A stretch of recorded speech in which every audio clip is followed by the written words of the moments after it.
hoje o 15º dia do desafio do blog do Edu. Artigo 220 ao 250, vamos terminar a leitura da Constituição e vamos partir para as leis constitucionais a partir de amanhã. Capítulo 5 da Comunicação Social, artigo 220. A manifestação do pensamento, a criação, a expressão e a informação sobre qualquer forma, processo ou veículo não sofrerão qualquer restrição, observado o disposto nessa Constituição. Parágrafo 1º. Nenhuma lei conterá dispositivo que possa constituir embaraço à plena liberdade de informação jornalística em qualquer veículo de comunicação, observado o disposto no artigo 5º, inciso 4º, 5º, 10º, 13º e 14º. Parágrafo 2º. É vedada toda e qualquer censura de natureza política, ideológica e artística. Parágrafo 3º. Compete à lei federal 1. Regular as diversões e espetáculos públicos, cabendo ao poder público informar sobre a natureza deles, as faixas etárias a que não se recomendem, locais e horários em que sua apresentação se mostre inadequada. 2.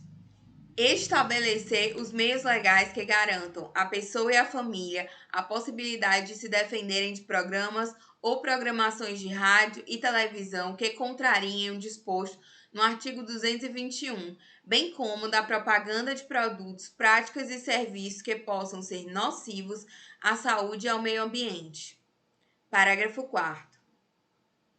A propaganda comercial de tabaco, bebidas alcoólicas, agrotóxicos, medicamentos e terapias estará sujeita a restrições legais nos termos do inciso 2 do parágrafo anterior e conterá, sempre que necessário, advertência sobre malefícios decorrentes do uso. Então tá na Constituição aquela fotinha atrás do maço de cigarro. Advertência sobre os malefícios do uso. Parágrafo 5º. Os meios de comunicação social não podem, direta ou indiretamente, ser objeto de monopólio ou oligopólio. Os meios de comunicação social, eles não podem ser, direta ou indiretamente, objeto de monopólio ou oligopólio. Parágrafo 6º. A publicação de veículo impresso de comunicação, independente de licença de autoridade. Artigo 221. A produção e a programação das emissoras de rádio e televisão atenderão aos seguintes princípios. 1. Preferência a finalidades educativas, artísticas, culturais e informativas. 2. Promoção da cultura nacional e regional e estímulo à produção independente que objetive sua divulgação. Parágrafo inciso 3.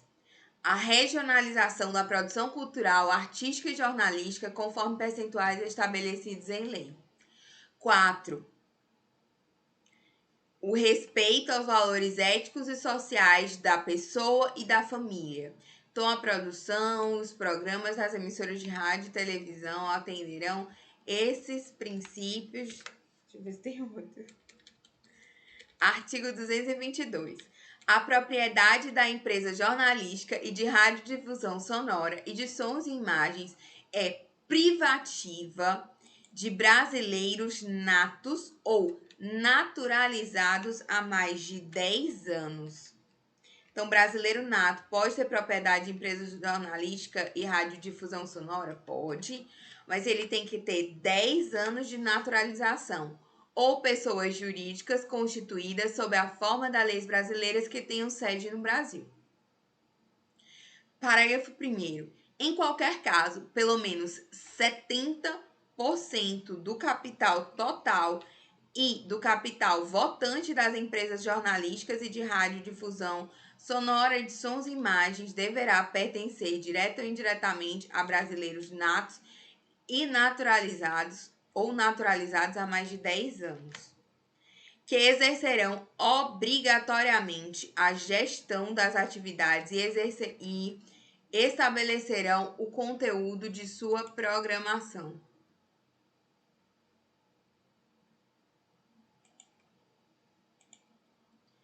Então, quanto 70% do capital total e do capital votante tem que pertencer a brasileiros natos ou naturalizados há mais de 10 anos. Parágrafo 2º. A responsabilidade editorial e as atividades de seleção e direção da programação veiculada são privativas de brasileiros natos ou naturalizados há mais de 10 anos, em qualquer meio de comunicação social.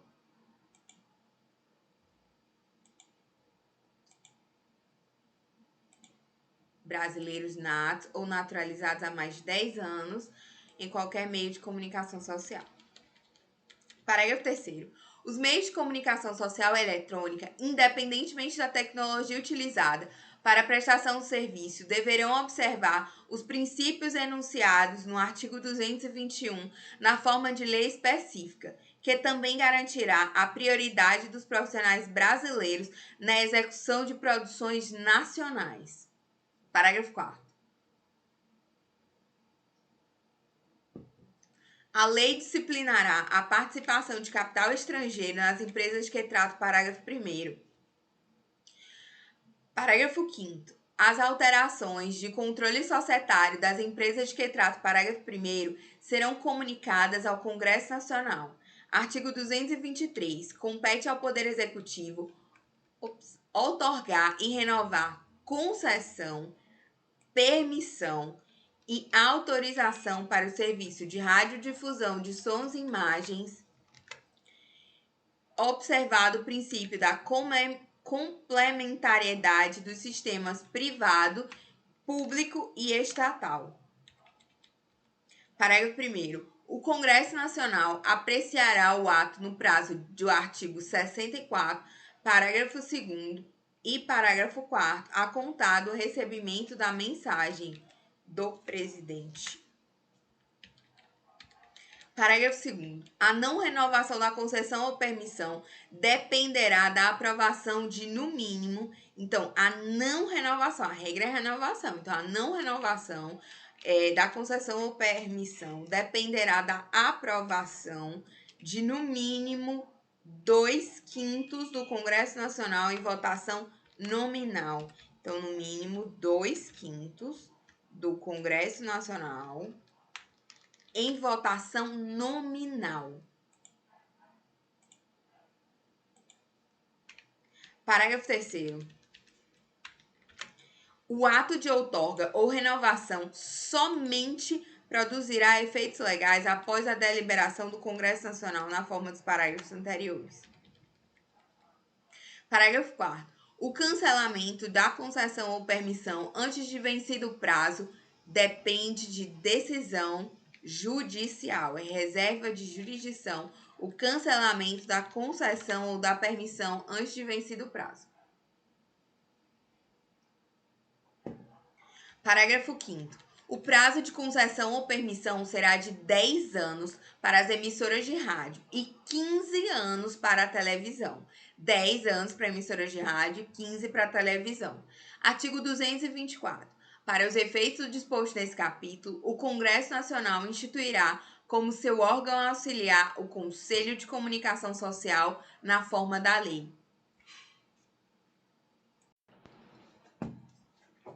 Capítulo 6 do Meio Ambiente, artigo 225. Todos têm direito ao meio ambiente ecologicamente equilibrado, bem de uso comum do povo e essencial à sadia qualidade de vida, impondo-se ao poder público e à coletividade o dever de defendê-lo, preservá-lo para as presentes e futuras gerações. Então, todos têm direito ao meio ambiente ecologicamente equilibrado. Por isso que o meio ambiente ele é um bem difuso ele é para pessoas indeterminadas, tanto as pessoas que existem, quanto as que vão existir, os filhos que a gente não tem, que a gente ainda vai ter, os que as pessoas já têm, as pessoas de outros países, porque o meio ambiente é um bem difuso. Então, a degradação ambiental no Brasil impacta em outros lugares, a poluição, a pesca predatória em mares próximos impacta aqui, coisas assim. Então, o meio ambiente ecologicamente equilibrado é um bem justo comum do povo e é essencial à sadia qualidade de vida, impondo-se ao poder público e à coletividade o dever de defendê-lo e preservá-lo para as presentes e futuras gerações. Parágrafo 1º. Para assegurar a efetividade desse direito, incumbe ao poder público 1. Preservar e restaurar os processos ecológicos essenciais e promover o manejo ecológico das espécies e ecossistemas. Então, preservar e restaurar os processos ecológicos essenciais e prover o manejo ecológico das espécies e ecossistemas. Para assegurar a efetividade desse direito, incumbe ao poder público 2. Preservar a diversidade e a integridade do patrimônio genético do país e fiscalizar as entidades dedicadas à pesquisa e manipulação do material genético. 3. Definir em todas as unidades da federação espaços territoriais e seus componentes a serem especialmente protegidos, sendo a alteração e a supressão somente através de lei. Então, a alteração e a supressão é somente através de lei. Vedada qualquer utilização que comprometa a integridade dos atributos que justifiquem sua proteção. Então, o poder público também deve definir em todas as unidades da federação espaços territoriais a serem especialmente protegidos, sendo a alteração e a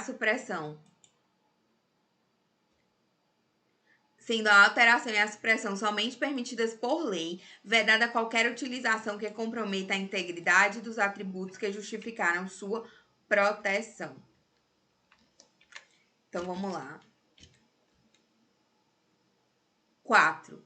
Exigir na forma da lei para instalação de obras e atividades potencialmente causadoras de significativa degradação ao meio ambiente, estudo prévio de impacto ambiental. Então, quanto que deve ter estudo prévio de impacto ambiental? A que se dará publicidade na forma da lei para instalação de obra ou atividade potencialmente causadora de significativa degradação ambiental do meio ambiente. Ou seja, potencialmente, ainda que concretamente você ainda não verificou se existe essa degradação, mas se potencialmente causadora de significativa degradação ambiental.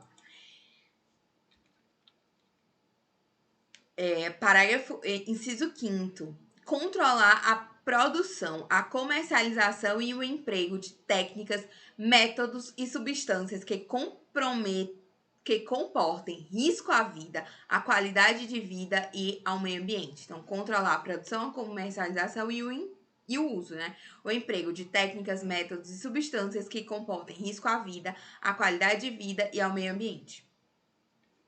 6º. Promover a educação ambiental. Promover a educação ambiental em todos os níveis.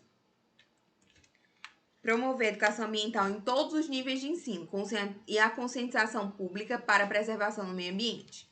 7º, proteger a fauna e a flora, vedadas na forma da lei as práticas que coloquem em risco sua função ecológica, provoquem a extinção de espécies ou submetam os animais à crueldade.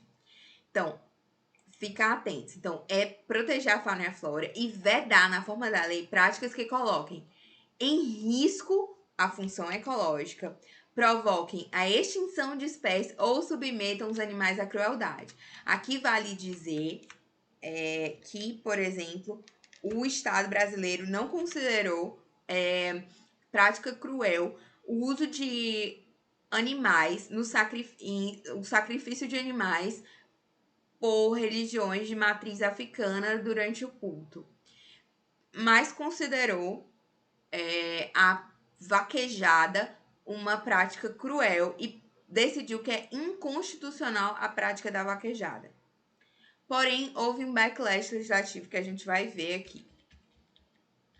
Inciso 8º, introduzido pela Emenda Constitucional 123 de 2022. Então, também com o meu poder público, manter regime fiscal favorecido para os biocombustíveis destinados ao consumo final, na forma de lei complementar, a fim de assegurar-lhes tributação inferior a incidentes sobre combustíveis fósseis, capaz de garantir diferencial competitivo em relação a estes, especialmente em relação às contribuições que tratam a linha B do inciso 1 e o inciso 4 do artigo 195 e o 239, e ao imposto ao qual se refere o inciso 2 do caput do artigo 155. Então, o ICMS, combustíveis, é favorecido para os combustíveis, para os biocombustíveis. A contribuição social, o inciso 4º, garantir diferencial competitivo em relação ao inciso 1 e 4 do artigo 195, que é as contribuições sociais do empregador e entidade equiparada, e no inciso 4º, salvo engano, eu acho que é concurso de prognóstico, do importador. Então, tanto a contribuição social do empregador, entidade equiparada, quanto a contribuição social do importador de serviços ou bens do exterior, elas vão ser diferenciadas em relação aos biocombustíveis. A linha B é o inciso 1, a linha B. Então, é a contribuição do empregador sobre a receita e o faturamento. Contribuição do empregador sobre a receita e o faturamento e a contribuição do importador, a contribuição social do importador. Elas são favorecidas diferenciadas, assim como o ICMS, combustíveis, que é o 155. O 239 a gente vai ler aqui mais tarde, mas eu acho que é o PIS. Vamos lá. Então, tem regime fiscal favorecido para os biocombustíveis destinados ao consumo final. Biocombustíveis destinados ao consumo final, eles têm tributação inferior aos combustíveis fósseis para garantir um diferencial competitivo. É uma intervenção aqui no domínio econômico pela Emenda Constitucional 123. Parágrafo 2º. Aquele que explorar recursos minerais fica obrigado a recuperar o meio ambiente degradado, de acordo com solução técnica exigida pelo órgão público competente na forma da lei. Parágrafo 3º. As condutas e atividades consideradas lesivas ao meio ambiente sujeitarão os infratores, pessoas físicas ou jurídicas, a sanções penais e ambientais, independentemente da obrigação de reparar os danos causados. Não existe um direito de poluir, ainda que você pague pela indenização e sanções pela sua poluição, você não tem o direito de poluir. Então, independente da obrigação de reparar os danos, as condutas, elas se sujeitam os infratores, tanto pessoas físicas quanto jurídicas, a sanções penais e administrativas, se for o caso. Parágrafo 4º. A floresta amazônica brasileira, a Mata Atlântica, a Serra do Mar, a Floresta Amazônica, a Mata Atlântica, a Serra do Mar, o Pantanal,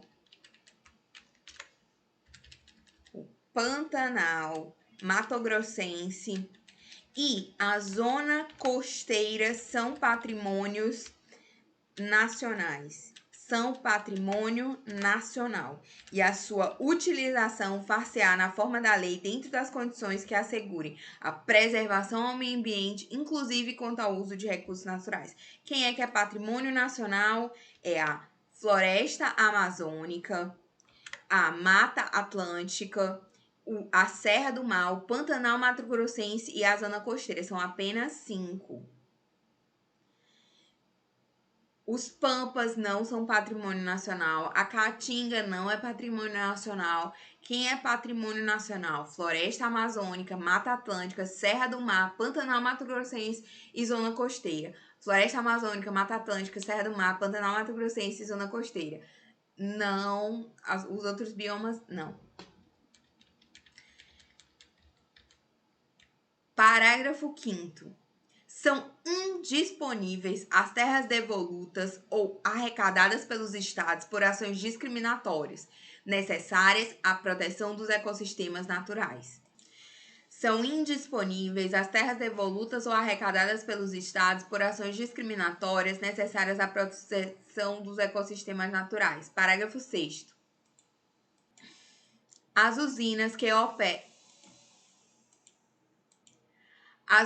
que operam com reator nuclear deverão ter sua localização definida em lei federal, o que não poderão ser instaladas, sem o que não poderão ser instaladas. Então, as usinas de reator nuclear têm a localização definida em lei federal, sem a qual não poderão ser instaladas. Parágrafo 7º. Para fins do disposto no inciso 7º, parágrafo 1º desse artigo, não se consideram cruéis as práticas desportivas que utilizem animais, desde que sejam manifestações culturais, conforme o parágrafo 1º do artigo 215 dessa Constituição Federal, registradas como bem da natureza imaterial, integrante do patrimônio cultural brasileiro, devendo ser regulamentadas por lei específica que assegure o bem-estar dos animais envolvidos, como a vaquejada. Então, depois disso foi regulamentado a questão da vaquejada. Mas antes disso, antes dessa emenda constitucional, a emenda constitucional 96 de 2017, o Supremo Tribunal Federal decidiu, em 2016, que é inconstitucional a prática da vaquejada. E por quê? Porque, segundo o STF, seria uma prática cruel que violaria o 225, parágrafo 1º, inciso 7º da Constituição. Mas houve esse efeito backlash, que foi o backlash é uma reação do parlamento diante de uma decisão liberal do Poder Judiciário em um tema polêmico. Então, a vaquejada tinha sido considerada uma prática cruel contra os animais. Aí eles emendaram a Constituição dizendo que atividades desportivas com animais, desde que sejam manifestações culturais, e a vaquejada é considerada manifestação cultural, ela não é considerada prática cruel.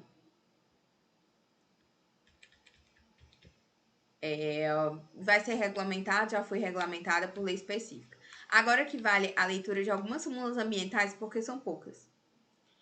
Súmula 652 do STJ.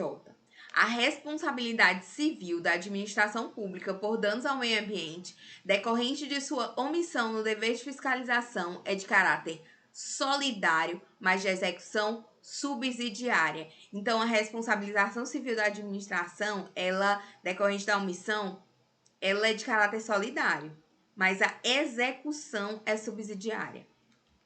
623. As obrigações ambientais possuem natureza pró-terrem, ou seja, acompanham a coisa, sendo admissível cobrá-las do proprietário ou possuidor atual ou dos anteriores à escolha do credor. Súmula 629. Quando o dano ambiental é admitida a condenação do réu, a obrigação de fazer ou não fazer cumulada com a de indenizar. Súmula 618 do STJ. A inversão do ônus da prova aplica-se às ações de degradação ambiental. Súmula 613. Não se admite a priori a aplicação da teoria do fato consumado em direito ambiental. Súmula 647. Prescreve em 5 anos, contado do término do processo administrativo, a pretensão da administração pública de promover a execução por multa ambiental.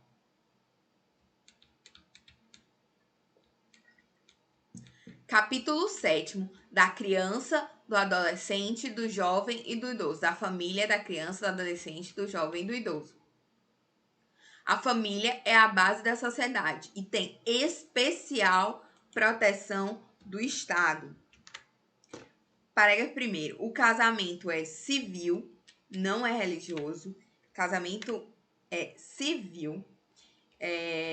O casamento religioso pode se dar efeitos, se ele for casamento religioso com efeito civil, mas se ele for só religioso, ele não é um casamento reconhecido pelo direito brasileiro. Outros países reconhecem o casamento religioso, o Brasil não. O casamento é civil e é gratuita a celebração. Parágrafo 2º. O casamento religioso tem efeito civil nos termos da lei. O casamento religioso pode ter efeito civil nos termos da lei. Parágrafo 3º. Para efeito de proteção do Estado, é reconhecida a união estável entre homem e mulher como entidade familiar. É reconhecida a união estável entre homem e mulher como entidade familiar, devendo facilitar sua conversão em casamento.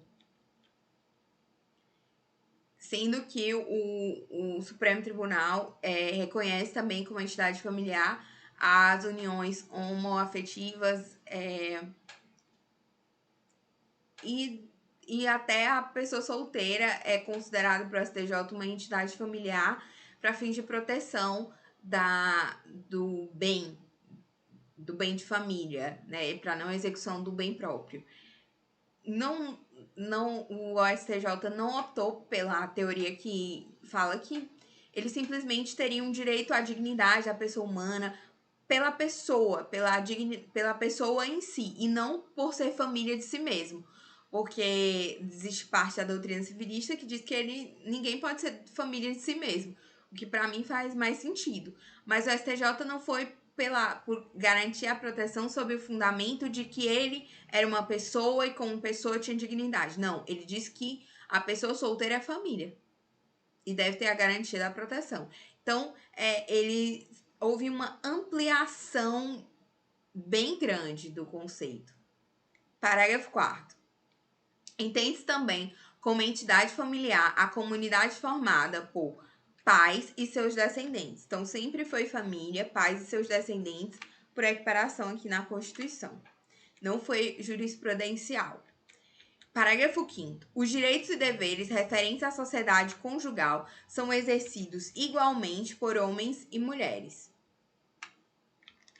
Parágrafo 6º. O casamento civil pode ser dissolvido pelo divórcio.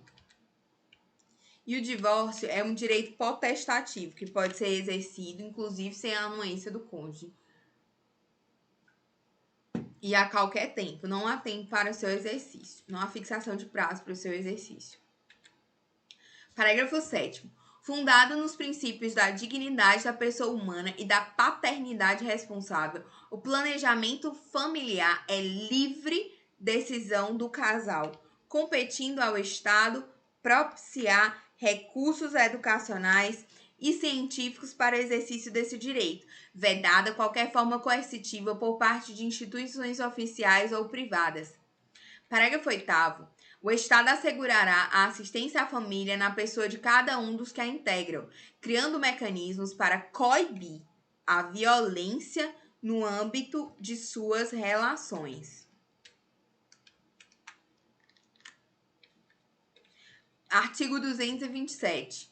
É dever da família, da sociedade e do Estado assegurar à criança, ao adolescente e ao jovem, com absoluta prioridade, o direito à vida, à saúde, à alimentação, à educação, ao lazer, à profissionalização, à cultura, à dignidade, ao respeito, à liberdade, à convivência familiar e comunitária, além de colocá-los a salvo de toda forma de negligência, discriminação, exploração, violência, crueldade e opressão. Parágrafo 1º. O Estado promoverá programas de assistência integral à saúde da criança, do adolescente, admitida a participação de entidades não governamentais, mediante políticas específicas e obedecidos aos seguintes preceitos. Então, sim, é admitida, a participação de entidades não governamentais nos programas de assistência integral à saúde da criança. Entidades não governamentais nos programas de obedecido aos seguintes preceitos. 1. Aplicação do percentual de recursos públicos destinados à saúde na assistência materno-infantil. 2. Criação de programas de prevenção e atendimento especializado para as pessoas portadoras de deficiência física, sensorial ou mental, bem como de integração social do adolescente e do jovem portador de deficiência, mediante o treinamento para o trabalho e a convivência e a facilitação do acesso aos bens e serviços coletivos, com a eliminação de obstáculos arquitetônicos e todas as formas de discriminação. Parágrafo 2º.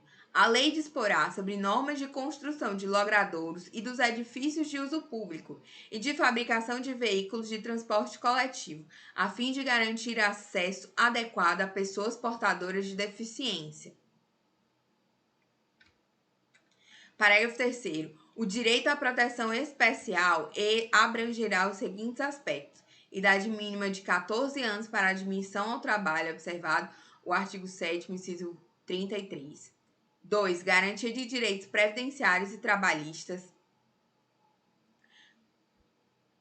3. Garantia de acesso do trabalhador adolescente e jovem à escola.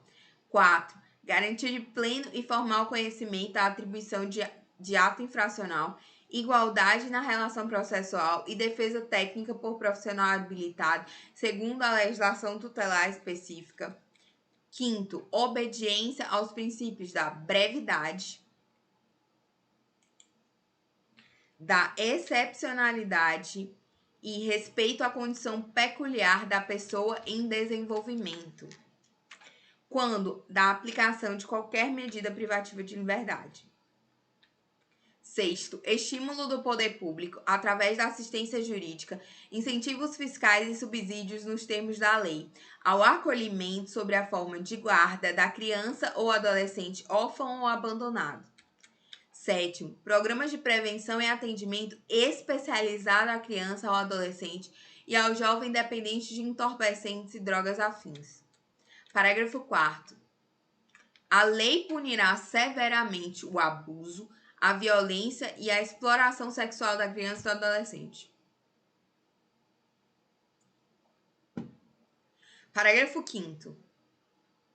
A adoção será assistida pelo poder público na forma da lei, que estabelecerá casos e condições para a sua efetivação por parte de estrangeiros. Parágrafo 6º. Os filhos, havidos ou não da relação do casamento ou por adoção, terão os mesmos direitos e qualificações, proibidas quaisquer designações discriminatórias relativas à filiação. Antes da Constituição existia, mas depois da Constituição não mais existe. Os filhos, tanto fora quanto dentro do casamento, eles terão os mesmos direitos e qualificações. Proibidas quaisquer designações discriminatórias relativas à filiação. Parágrafo 7º. No atendimento dos direitos da criança e do adolescente, levar-se-á em consideração o disposto no artigo 204. Parágrafo 8º. A lei estabelecerá o Estatuto da Juventude destinado a regular os direitos dos jovens, o Plano Nacional da Juventude, de duração decenal, ou seja, 10 anos, visando a articulação das várias esferas do poder público para a execução de políticas públicas. Então, Plano Nacional da Juventude, duração decenal, ele vai visar a articulação das várias esferas do poder público e a execução de políticas públicas. Artigo 228. São penalmente inimputáveis os menores de 18 anos. São penalmente inimputáveis os menores de 18 anos sujeitos às normas da legislação especial. O Brasil, ele começa o sistema de punição aos 12 anos, porque quando a criança eventualmente pratica um crime, a criança é até os 12 anos, ela é considerado que quem falhou foi o Estado, a sociedade, os pais, né, no cuidado dessa pessoa desguarnecida que cometeu um crime. Dos 12 aos 18 anos, a punição é diferente. Ela não comete crime, comete ato infracional análogo ao crime e é punido ou de uma forma diferenciada, com condições diferenciadas, podendo, inclusive, digamos assim, ter um perdão do crime, pelos crimes que cometeram. E a internação máxima é de 3 anos. Ele é de 3 anos do menor. Então, mas ele é punido, só que ele sofre medida socioeducativa dos 12 aos 18 anos. E dos 18 anos, aí ele passa a ser penalmente imputável. E se cometer crime, vai responder normalmente. Artigo 229. Os pais têm o dever de assistir, criar e educar filhos menores, e os filhos maiores têm o dever de ajudar e amparar os pais na velhice, carência ou enfermidade. Artigo 230. A família, a sociedade e o Estado têm o dever de amparar as pessoas idosas, assegurando sua participação na comunidade, defendendo sua dignidade e bem-estar e garantindo-lhes o direito à vida. Parágrafo 1º. Os programas de amparo aos idosos serão executados preferencialmente em seus lares. Parágrafo 2º. Aos maiores de 65 anos é garantida a gratuidade dos transportes coletivos urbanos. Então, aos maiores de 65 é garantida a gratuidade de transportes urbanos. Capítulo 8º dos Índios. Artigo 231. São reconhecidos aos índios sua organização social, costumes, línguas, crenças e tradições e os direitos originários sobre as terras que tradicionalmente ocupam, competindo à União demarcá-las, proteger e fazer respeitar todos os seus bens. Parágrafo 1º. São terras tradicionalmente ocupadas pelos índios, aquelas são terras tradicionalmente ocupadas pelos índios, as que por eles habitadas em caráter permanente, as utilizadas para suas atividades produtivas e imprescindíveis à preservação dos recursos ambientais necessários ao seu bem-estar e as necessárias à sua reprodução física e cultural, segundo seus usos, costumes e tradições. Parágrafo 2º.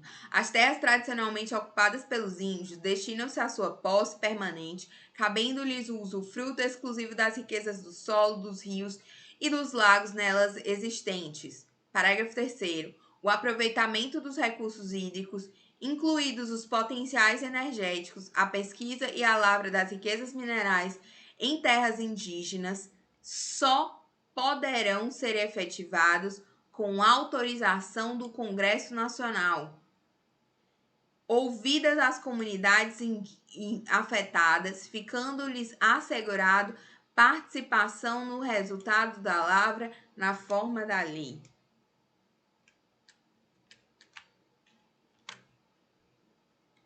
Tanto os potenciais energéticos quanto a pesquisa e a lavra de recursos minerais dependem de autorização do Congresso Nacional, ouvidas as comunidades e ainda é assegurada a participação na lavra na forma da lei. Parágrafo 4º. As terras de que trata esse artigo são inalienáveis e indisponíveis, e os direitos sobre elas imprescritíveis. Os direitos sobre as terras são tradicionalmente ocupados pelos índios imprescritíveis. Parágrafo 5º.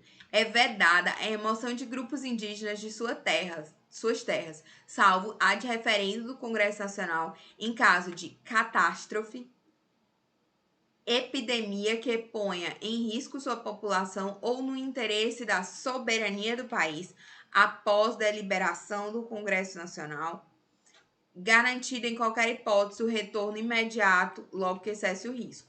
Então, ad referendum, ou seja, depois tem um referendo do Congresso em caso de catástrofe e epidemia. E no interesse da soberania é depois da deliberação, após a deliberação do Congresso Nacional, mas é garantido o retorno após a cessação do risco. Parágrafo 6º. São nulos e extintos, não produzindo efeitos jurídicos, os atos que tenham por objeto a ocupação, o domínio e a posse das terras a que se refere esse artigo, ou a exploração das riquezas naturais do solo, dos rios, dos lagos nelas existentes, ressalvado relevante interesse público da União, segundo o que dispuser lei complementar, não gerando nulidade, a extinção de direito a indenização ou as ações contra a União, salvo na forma da lei, quando as benfeitorias derivadas da ocupação de boa-fé.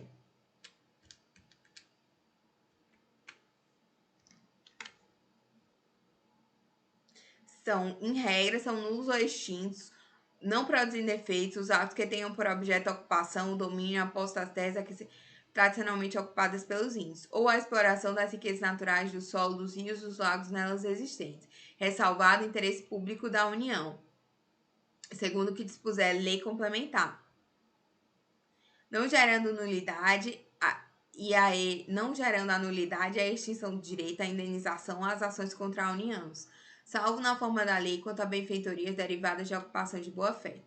Parágrafo 7º. Não se aplica às terras indígenas o artigo 174, parágrafo 3º e parágrafo 4º. Parágrafo 3º e o parágrafo 4º. Parágrafo 3º fala que o Estado favorecerá a organização de atividade garimpeira em cooperativas, levando em conta a proteção ao meio ambiente e a promoção socioeconômica dos garimpeiros, e que as cooperativas a que se refere o parágrafo anterior terão prioridade na autorização e na concessão da pesquisa e da lavra dos recursos das jazidas minerais garimpáveis nas áreas onde estejam atuando naquelas fixadas de acordo com o artigo 21, inciso 35, na forma da lei. Artigo 232. Os índios, suas comunidades e organizações são partes legítimas para ingressar em juízo em defesa de seus direitos e interesses, intervindo o Ministério Público em todos os atos do processo. O MPF defende os povos indígenas, mas a FUNAI, os índios, suas comunidades, eles são partes legítimas para entrar para a defesa dos seus direitos individuais. Título 9 das Disposições Constitucionais Gerais. Artigo 234.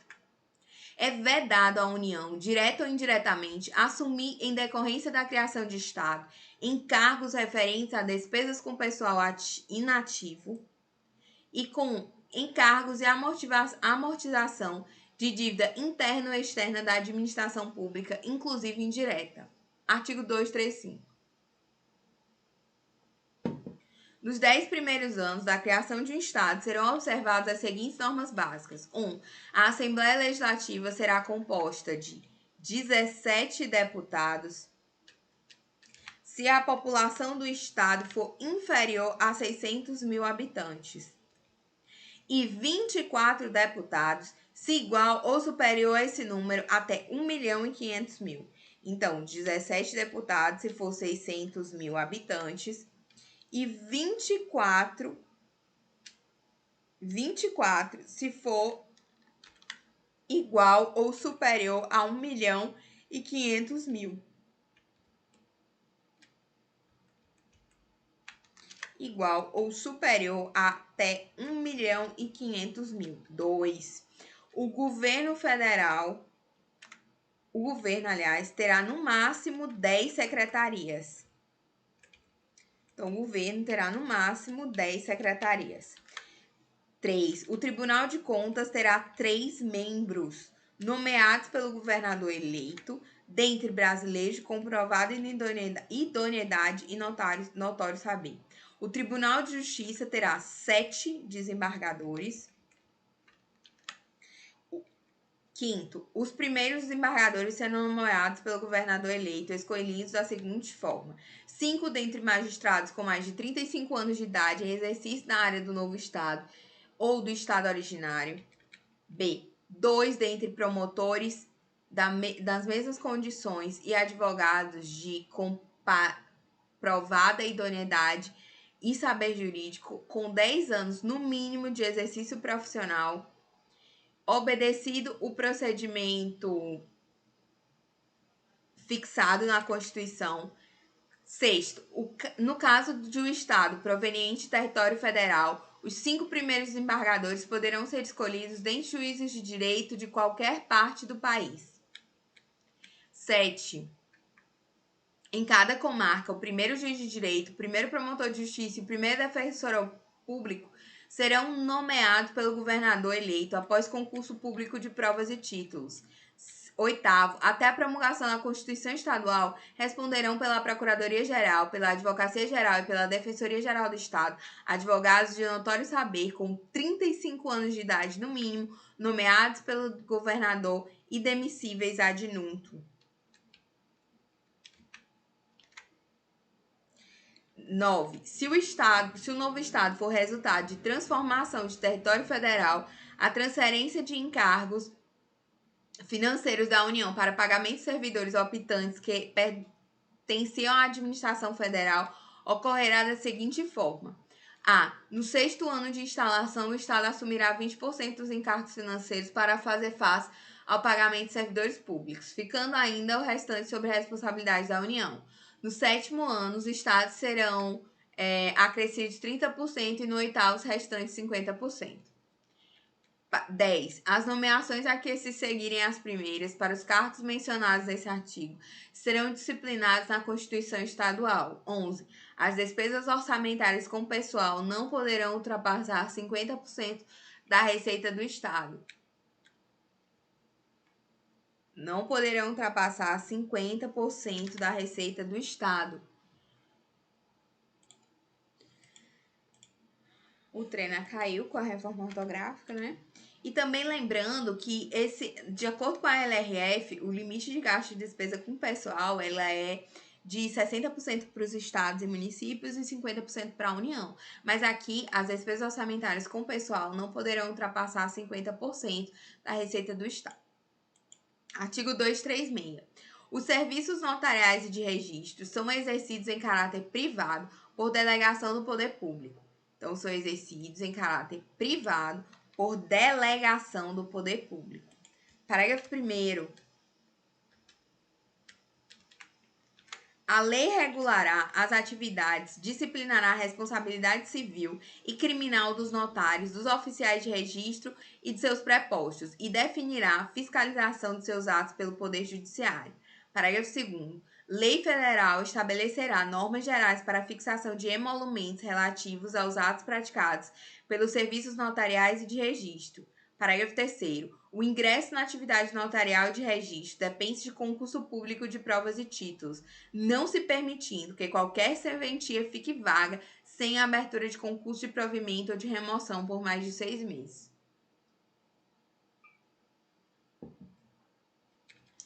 Artigo 237. A fiscalização e o controle sobre comércio exterior, essenciais à defesa dos interesses fazendários, serão exercidos pelo Ministério da Fazenda. Artigo 238. A lei ordenará a venda e revenda de combustíveis de petróleo, álcool carburante e outros combustíveis derivados de matérias-primas renováveis, respeitados os princípios desta Constituição. Artigo 239. A arrecadação decorrente das contribuições para o Programa de Integração Social, criado pela Lei Complementar número 7, de setembro de 70, e para o Programa de Formação do Patrimônio do Servidor, criado pela Lei Complementar 8 de 70, passa, a partir da promulgação dessa Constituição, a financiar, nos termos da lei que a lei dispuser, o Programa de Seguro-Desemprego. Outras ações da Previdência Social e o abono que trata o parágrafo 3º desse artigo. Artigo 239. Parágrafo 1º. Dos recursos mencionados no caput, no mínimo 28% serão destinados para o financiamento de programas de desenvolvimento econômico, por meio do BNDES, Banco Nacional de Desenvolvimento Econômico e Social, com critérios de remuneração que preservem seu valor. Então, o seguro-desemprego, aliás, os recursos que vão ser oriundos do seguro-desemprego, eles vão ser usados no mínimo 28% pelo BNDES para fomentar Programas de Desenvolvimento Econômico. Parágrafo 2º. Os patrimônios acumulados do Programa de Integração Social, PIS, e Programa de Formação do Patrimônio do Servidor Público, PASEP, são preservados, mantendo-se critérios de saque nas situações previstas nas leis específicas, com exceção da retirada por motivo de casamento, ficando vedada a distribuição da arrecadação de que trata o caput desse artigo, para depósito nas contas individuais dos participantes.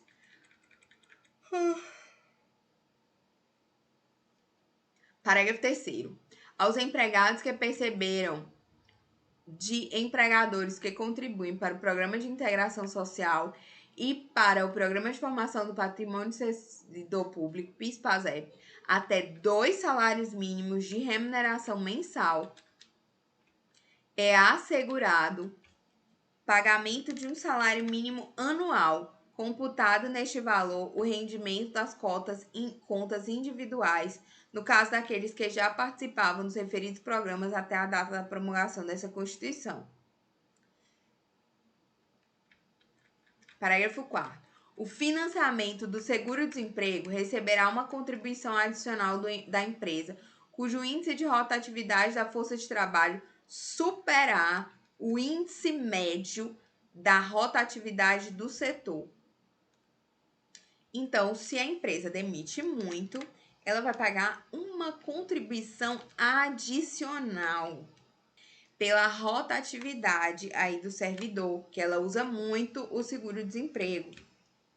Então, ela paga um pouquinho mais, porque ela está usando mais recursos do seguro-desemprego.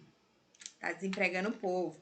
Então, ela contribuição adicional da empresa quando a rotatividade da força de trabalho superar o índice médio de rotatividade do setor, na forma estabelecida pela lei. Parágrafo 5º. Os programas de desenvolvimento econômico financiados na forma do parágrafo 1º e seus resultados serão anualmente avaliados e divulgados em meio de comunicação social eletrônico e apresentados em reunião de comissão mista permanente de que trata o 1º do 176. Artigo 240. Ficam ressalvadas do disposto 195 as atuais contribuições compulsórias dos empregadores sobre a folha de salários destinados às entidades privadas de serviço social e formação profissional vinculadas ao sistema sindical. Artigo 241.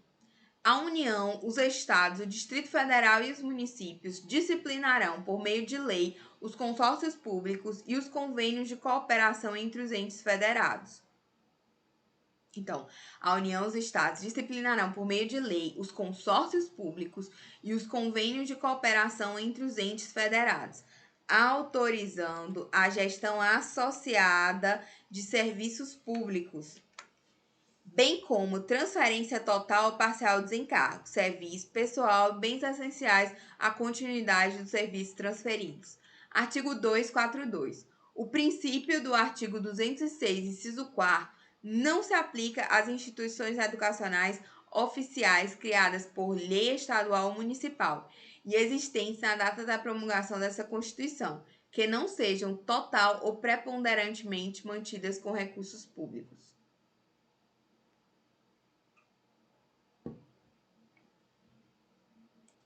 Aqui é o 206.4, gratuidade do ensino público em estabelecimentos oficiais. Não se aplica aqui no caso de instituições oficiais criadas por lei estadual ou municipal e existentes na data dessa promulgação que não sejam total ou preponderantemente financiadas com recursos públicos. Aqui é a gratuidade.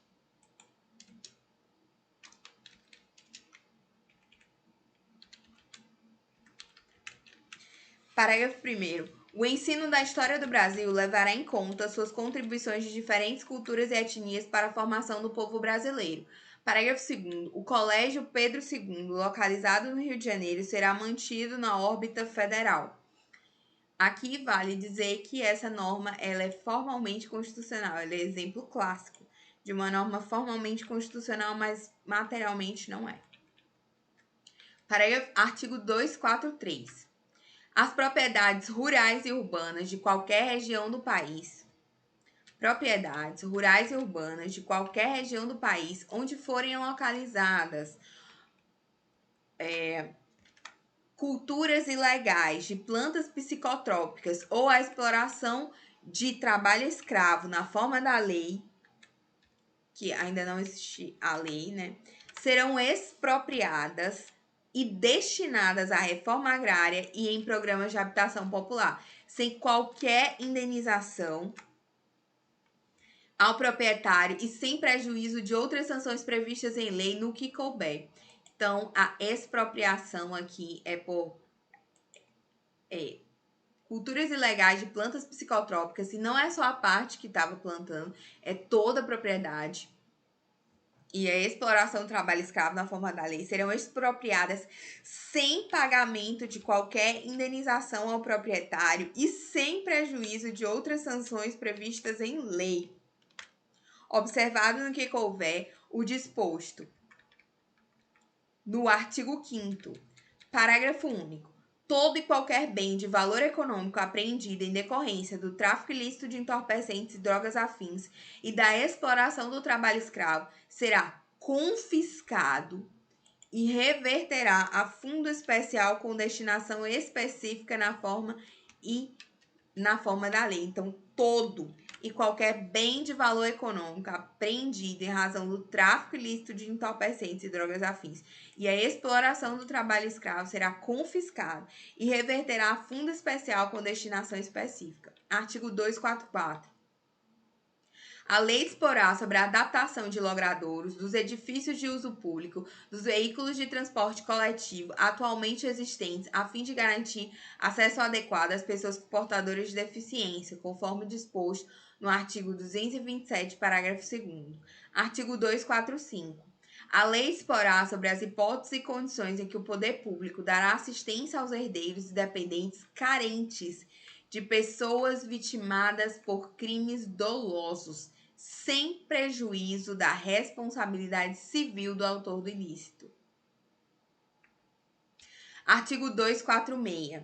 É vedada a adoção de medida provisória.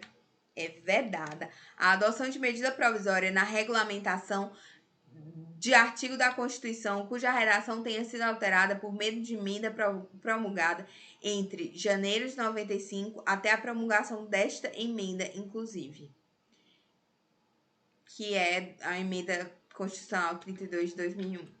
247. As leis previstas no inciso 3 do parágrafo 1º do artigo 41 e no parágrafo 7º do 169 estabelecerão critérios e garantias especiais para a perda do cargo pelo servidor público estável, em decorrência das atribuições de seu cargo efetivo, desenvolva atividades exclusivas de Estado. Parágrafo único. Na hipótese de insuficiência de desempenho, a perda do cargo somente ocorrerá mediante processo administrativo que lhe seja assegurado a ampla defesa e o contraditório. O contraditório e a ampla defesa.